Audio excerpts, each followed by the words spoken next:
What's up guys? Good afternoon GTA Cars. So medyo maulan ngayon. Pakita na lang muna natin itong ating bagong acquire na 2012 Mazda 3 hatchback automatic. So medyo rare to guys. Top of the line hatchback. Ito yung medyo rare na type hatchback siya na Mazda 3. So lumabas po ito ay 2012 hanggang 2014 lang. So medyo limited run lang to. So ayan. 1.6 engine to. Napakatipid sa gas to guys. Tapos all stock to except sa mga naka-paint ng black tong hood tsaka yung mags niya.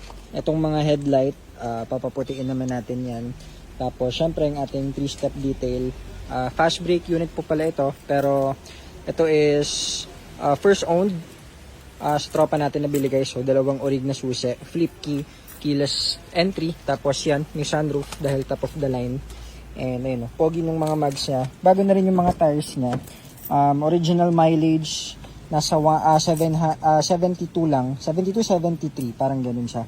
So madumi pa ito guys. Papatanggal na lang din natin yung seat cover kasi medyo kupas na. So aircon, napakalamig. Tapos ayan, all stock naman. Ayan, may sunroof, nabubuksan yan syempre. And everything is working. Na-test drive na rin namin to agad sa Pampanga. So long drive, napakasarap i-drive. All power, pati yung mga adjust ng side mirrors, power windows, lahat. So yeah, medyo lumalakas na yung ulan. Ayun, pinakita lang natin yung sa mga gusto ng hatchback na yung sporty type na pogi.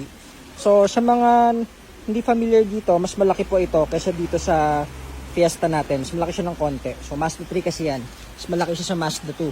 So ayun muna, kung gusto nyo i-test drive, pwede i-test drive.